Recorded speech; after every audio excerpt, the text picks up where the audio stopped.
Junkies. Junkies. বহু বছর আগের কথা। এক গ্রামে এক মহিলা বাস করত। তার স্বামী একটা দুর্ঘটনায় মারা যায়, কিন্তু তার স্বামী অনেক টাকা ঋণ করে যায়। একে তো অভাবের সংসার, তার উপর ঋণের বোঝা। মহিলা কোনো রকম জঙ্গল থেকে কাঠ সংগ্রহ করে তা বিক্রি করে জীবিকা নির্বাহ করত। এভাবেই চলছিল তার অভাবের সংসার।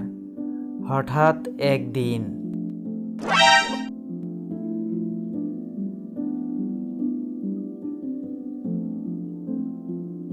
বহুদিন তো হয়ে গেল, আমার টাকার কি খবর? দেখতেই তো পাচ্ছেন কত কষ্ট করে সংসার চালাচ্ছি। আর কিছুদিন সময় দিন, আমি আপনার টাকা পরিশোধ করে দিব। শোনো, তোমার এই ন্যাকা কথায় আমার চলবে না। আমার টাকা কবে দিবে সেটা বলো। বললাম তো, কিছুদিনের মধ্যেই দিয়ে দিব। এতটুকু তো দয়া করুন। ঠিক আছে, আর সপ্তাহ দুয়েক সময় দিলাম। এর মধ্যে আমার টাকা পরিশোধ না করলে আমি কিন্তু তোমার ভিটে ছাড়া করব। এটা কিন্তু আমি বলে দিলাম। এ প্রভু, এ তুমি আমায় কোন পরীক্ষায় ফেললে? এখন আমি কি করব? এতগুলো টাকা আমি কোথায় পাবো? আমি কি পাপ করেছিলাম যে এত শাস্তি পাচ্ছি? কি ব্যাপার? এখানে তো দেখছি কোনো শুকনো কাঠ নেই। মনে হচ্ছে জঙ্গলের গভীরে যেতে হবে। জঙ্গলের গভীরে যাওয়ার পর চম্পা দেখল একটি কলা গাছের উপর একটি গাছ পড়ে আছে এবং গাছের গোড়ায় অনেক ময়লা জমে আছে। তা দেখে তার মনে অনেক দয়া হলো। সে গাছটির সামনে গিয়ে গাছটির উপর পড়ে থাকা গাছটিকে সরিয়ে দিল এবং গাছের গোড়ায় ময়লাগুলো পরিষ্কার করে দিল। তোমাকে অনেক ধন্যবাদ। এই জঙ্গল দিয়ে কত মানুষ আসা যাওয়া করে, কিন্তু কেউ আমাকে পরিষ্কার করেনি। এই গাছটির চাপে আমার বড় কষ্ট হচ্ছিল। তো তুমি এই গভীর জঙ্গলে কি করছো? আমি এই জঙ্গলে কাঠ সংগ্রহ করতে এসেছি। তা বিক্রি করে আমি আমার জীবিকা নির্বাহ করি। সে কি, তোমার স্বামী কিছু করে না? তখন চম্পা জাদুকলা গাছকে তার সমস্ত কথা খুলে বলে। চম্পার কথা শুনে জাদুকলা গাছটির অনেক মায়া হলো। তুমি অনেক ভালো মনের মানুষ। তোমার এই ভালো মানসিকতার জন্য আমি তোমাকে এই সোনার হাড়িটি উপহার দিলাম, এবং ভবিষ্যতে যদি তোমার কিছু প্রয়োজন পড়ে আমার কাছে আসতে দ্বিধাবোধ করো না। আপনার এই ঋণ আমি কখনো শোধ করতে পারবো না। আপনাকে অনেক ধন্যবাদ। আজ থেকে তুমি আমার বন্ধু।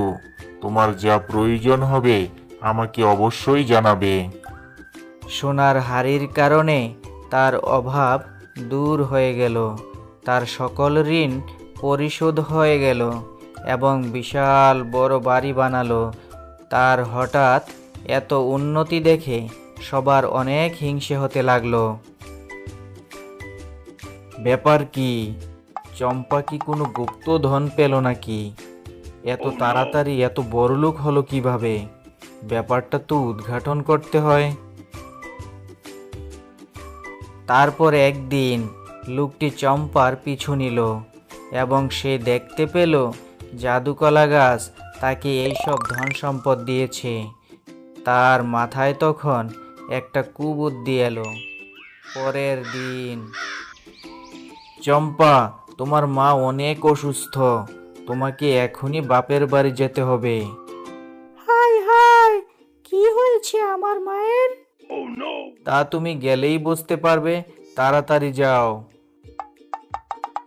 চম্পা যাওয়ার সাথে সাথে লোকটি জাদুকলা গাছের কাছে যায় এবং বলে চম্পা অনেক অসুস্থ এবং তার চিকিৎসার জন্য অনেক টাকার প্রয়োজন।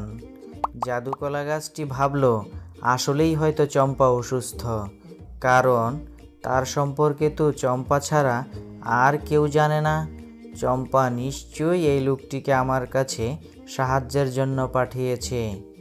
এই ভেবে লোকটিকে আরেকটি সোনার হাড়ি দিল। সোনার হাড়ি পেয়ে লোকটি অনেক খুশি হয়ে গেল এবং সে বাড়ি ফিরে এলো।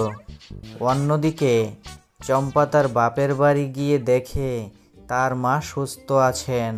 সে আবার বাড়ি ফিরে এলো। আপনি না বললেন আমার মা অসুস্থ? আমার মা তো সুস্থ আছে।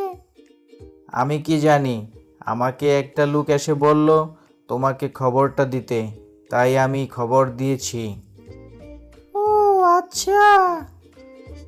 পরের দিন চম্পা কলা গাছের সাথে দেখা করতে যায়। তখন জাদু কলা গাছটি বলে, কি হয়েছিল তোমার? আমার আবার কি হবে, আমি তো সুস্থ আছি। তাহলে যে গতকাল একটি লোক এসে তুমি অসুস্থ এ বলে একটি সোনার হাড়ি নিয়ে গেল? তখন আর চম্পার বুঝতে বাকি নেই এই কাজ কে করেছে। চম্পা জাদুকলা গাছকে সমস্ত ঘটনা খুলে বলল।